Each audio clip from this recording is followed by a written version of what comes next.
Başkalarının ömrü, mal mülkünü bağlı değerler değil. Kıynasanan Pavel En Kudori segundo lugar, adamların hayır si nos sahabatlarını hacemos la yıkacak dolanır. pregunta, Yani episkopların arasında ¿habría bu aprobado İran el edici propio kutuğun Jesús dörüm una için ahli predicación şartlar dörüstü ve falsa gelecekte bu sobre él? İrançılık neticeleri ¿No getirdi. enseñaba Jesús la İkinciden sinceridad? biri sorarsa İsa'nın öğün No hakkı todo el que yalan me vaaz dice, etmeyi Señor, makbul bilir Señor, mi? entrará en el İsa Çin reino de los yürekten öğrettim cielos, durakları. sino solo él Bana que hace la voluntad de mi Padre que está en el Rabbim, cielo. Rabbim, Rabbim Kuday. Göğün Pero a paşalığına Pablo, yöne como lo göster ki entendemos, atamın no istediği le yerine preocupa lo que yetiriyen. Jesús enseñó.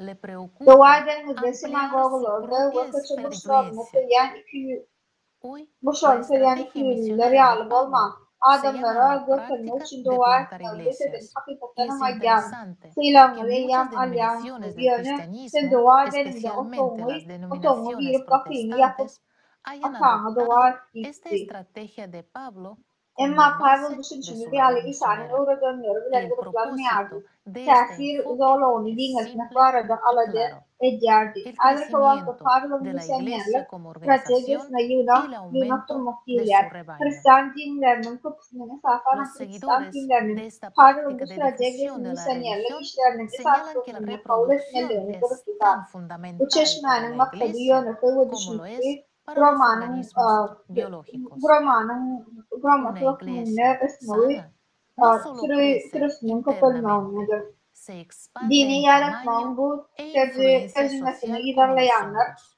köpülmağın vadı Y si kananın interpretamos biyolojik esto en términos comprensibles, organizmlerdeki yağlı esas sencillamente la hayretimlerini iglesia gösteriyor. solo vive Kadın o yığınak expande bina su bir esfera de dominio. içerkösmen mizelyum yağlı uğurlukta ve cengitçi Pablo təkirlerini entendió dinleliyor. esto Eğer muy bunun bien, düşünceleri así que él tersinestek y su yönetmeyi equipo bilen adlarına establecieron yığınak bina iglesias en ağlı ve ciudades y çiçeğini pueblos dinleyen estratégicos yaşayan. del Imperio Romano. Formaron una congregación ahí, nombraron un Görüşme obispo y diyalı más Pavel adelante Muğatı'nı instruyeron yerde su şarım için actividad ödü ve a tutarı través bilen de Rim sus İmperiyasının epístolas. stratejik şehirlerine Y ve las puertas vadat de harlarını todas kurup estas o yerde ciudades cemiyet estaban kurup abiertas episkoplar para él, belledi ve porque haberleri tenía los arkalı derechos de işini bundan ciudadano meylaktan romano que devam había etti. heredado Bu de su şehrin padre, hem lo de que sine kapıları significaba ona que açıktı. era Sebebi de kakasından una miras familia kalan Rim bastante rayetinin noble. hukukları vardı Por onunla. cierto, Bu borta onun a akıllı Pablo maşkalada se le pone activamente como olanın ejemplo para los misioneros modernos. Ronald Allen, un misionero inglés, Geri gelen señaló a sus açsak Pavel'ı contemporáneos: hazırki zaman para conquistar misyonerlerine un görülü centro hükmünü işten estratégico, no görpediyerler. solo İngiliz necesitamos un misyoneri hombre que lo Ronald detecte, Allen sino öz también dövdüşlerini un bilek hombre içişalı capaz de conquistarlo. stratejik merkezi ele almak Justo için lo dine bir que onu hizo iknap Saulo. tanap Expandió bilen su adam esfera der de ise onu influencia, ele alıp bilen una adam hem gerek estrategia de negocios diyer. estándar. La idea de que la iglesia debe crecer y afirmar su influencia y primacía sobre las demás está en el centro de la lucha por el rebaño que comenzó en tiempos de Pablo y continúa hasta nuestros días en forma de luchas denominacionales. ¿Quién crecerá más? ¿Quién captará más gente territorialmente? ¿Quién establecerá su autoridad en una región más rápidamente? En la religión cristiana existe la expresión robo de ovejas, que significa que los cristianos de una confesión cazan Hristiyan dinine boyun furtivamente a los cristianos de oğurlamak ya da otra confesión. Y hoy boyun en día, kullanmak dentro de las religiones, yağlı bir esto söz var. está Bu muy mal visto, mezhebin porque la persona, Hristiyanların o başka como bir ellos mezhebin dicen, el Hristiyanlarını alma que ya han bırakan yer convertido, ediyendiklerini anladı. ahora Her vakti les dinlerin içine pertenece bu a vakti ellos. yazarlar. Sebep Tratan hakiki esta yol alma ne uğurlanan adam ya da convertida ayrı şey como su alacağın propiedad, bir olur como değiştirir. su dominio. Kendi duran bunu ödümleri enler La yazırlar. elección del ser humano, Neyme adam no, sayılamağı. no hemos Yok escuchado olur tal mu cosa. eşitmediler. Özümüzün ¿Cómo podemos dar las almas öğren convertidas por nosotros a ruhanimizi alguien nerede başka más? bir yerine geçirip bile Hay muchos bu görünüşteki indicios dava de que döndürülme este tipo bölüşü de peleas y divisiones cennetlerine bol tuvieron geçenlerin lugar en las görkölyen congregaciones çok alamatlar fundadas var. por Terde Pablo, iman edenler donde derhal los tevhid yoktu nuevos içini toş convertidos başladılar. Pavel inmediatamente şeylediydi. comenzaban a luchar por la Başka influencia yerinin y dünyadını el rebaño. hesaplandırmak için Mesih'in adını eğen Y belli olan Pablo yerine los hoşkalar amonestó var por ve escrito. cep bolun. En efecto, Mi propósito ha sido predicar las buenas noticias donde Cristo no sea conocido, para no edificar sobre fundamento ajeno. Piénsenlo, fundamento ajeno. ¿Es así como él veía la enseñanza de Cristo? Este tipo de comentario ya apunta a la catastrófica división que ya existía entre los cristianos de aquella época. Con qué rapidez se olvidaron las palabras de Jesús, que sean uno. Algunos investigadores ven un significado más en la frase de Pablo. Si Pablo estaba difundiendo la enseñanza original de Jesús, entonces el fundamento de la otra persona sería el mismo que el suyo. Ambos estarían involucrados en la construcción de la misma idea. Las personas que oyeron hablar por primera vez de Jesucristo de boca de Pablo no tenían forma de comparar su relato con los relatos de los apóstoles, que aún mantenían la enseñanza de Jesús y predicaban en la misma época que Pablo. Por lo tanto, la versión de Pablo era la única a la que tenían acceso. Así, Pablo simplemente no quería que la gente comparara sus palabras con las de los verdaderos apóstoles, por los que sentía una abierta aversión. Es un hecho bien conocido que los apóstoles no aceptaban al judío fariseo Saulo y le llamaban falso maestro y apelaban a la gente para que no le siguiera. No es de extrañar, por lo tanto, que Pablo tampoco buscara reunirse con ellos. Harold Bloom, historiador, biblista y erudito religioso estadounidense, señala: Pablo, que fue el primer autor del Nuevo Testamento, tenía poco o ningún interés en el Jesús histórico, probablemente porque casi todos los que conocían a Jesús eran adversarios de Pablo. A Pablo realmente no le importaban las palabras de Jesús, pero le preocupaban los que estaban diciendo esas palabras verdaderas a las personas, y su significado estaba muy en desacuerdo con lo que clamaba Pablo. En sus epístolas encontramos ataques agudos y agresivos contra los maestros falsos, como él los llamaba. Repito lo que ya hemos dicho: si alguien predica otra buena noticia distinta de la que ustedes han recibido, que esa persona sea maldita. En sus cartas, Pablo recordaba a Timoteo que había falsos maestros entre los dirigentes de la iglesia de Éfeso y que él los había entregado a Satanás para que aprendan a no blasfemar. Hay que entender que aquellos a quienes Pablo llamaba falsos maestros eran personas que también continuaban la tradición cristiana y muy probablemente predicaban las verdaderas palabras de Jesús y su evangelio a la gente. Pero Pablo ataca a esas personas con furia, porque esos falsos maestros podían arrebatarle su rebaño y destruir su imagen. Reprendió a sus seguidores por escuchar a otros seguidores de Jesús que predicaban un mensaje diferente y habló apasionadamente de su sacrificio personal, su destacado ministerio, las palizas y el encarcelamiento. Se jactaba de visiones y revelaciones de Dios, tratando con todas sus fuerzas de mantener su imagen de verdadero apóstol inspirado por el Espíritu Santo. Pero si esto fue cierto, ¿cómo se explica entonces el siguiente fenómeno? Почему каждая община после прихода Павла ввергается в смуту?